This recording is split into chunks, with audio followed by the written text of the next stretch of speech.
Hey everyone, a few of y'all ask me every year if I found any interesting Festool patents, and I've looked every year and haven't found anything noteworthy until this year. So I found 3 Festool patents, 2 of these are huge news, and the third one's pretty interesting. So the first patent I have is a trackless track saw. You heard that right, it's a saw that cuts in a straight line, and even if you veer off course a little bit, it self-corrects and keeps it on a perfectly straight course. And the way they're doing this is with the same technology that's used in the Shaper Origin router. So back in 2019, TTS, the parent company of Festool, bought Shaper. And they apparently didn't want it just for the router, they wanted it for the technology that it offers as well. So they're putting the same kind of screen on the track saw that the Shaper Origin has, and the motor and the saw blade will be mounted on either a linear bearing assembly or a cam mechanism assembly, or a combination thereof of one of those two. And it will self-adjust laterally and rotationally, so 2 degrees of freedom, to correct for user error.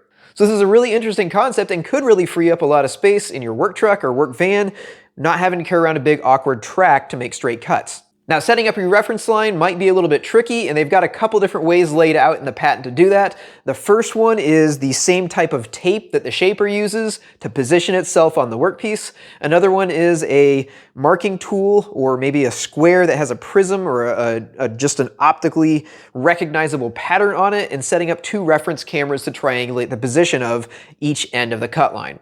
Now, there's a little bit of a difference between a saw and a router in this case though, because the first thing I thought of in this was, well, what happens if it yanks the blade back into the side of the workpiece and you get kickback? It seems like an automatic kickback machine, right? You can move that blade back and forth and it could kick over and be a safety hazard for the user. So, recently, Festool also made an automatic kickback detecting track saw, and they removed the riving knife from it. So I think that's a first step towards moving to this trackless track saw, is perfecting that technology as well.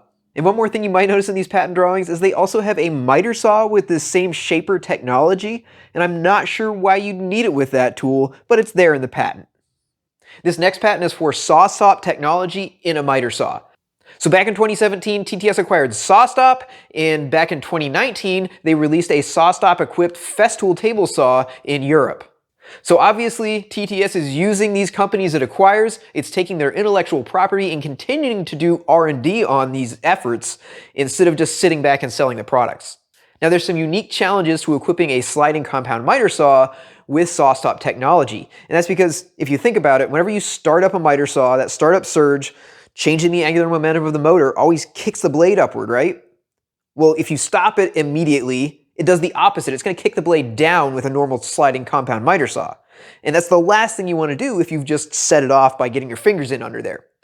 So they've come up with a linkage that's going to transfer the angular momentum in order to kick it upwards instead of downwards. There's also a mention in the patent that it's going to lock the sliding rails so the whole thing doesn't go sliding back or forth, which could also be a safety hazard.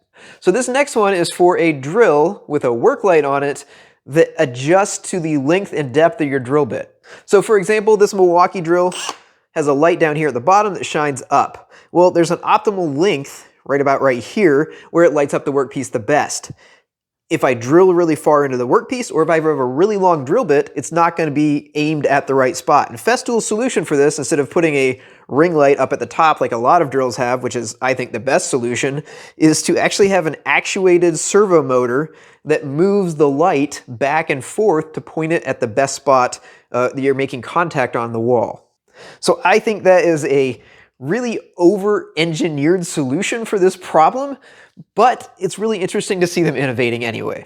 So I'd be really interested to hear what y'all think about these patents. Is a trackless track saw something you'd be interested in buying, or would you rather spend the money on something like the Shaper router instead? I've linked to the patents in the video description below. Let me know if you have any questions. And once again, don't forget, these are just patents, so it doesn't mean they're definitely going to come out with these, but I think there's a pretty good chance.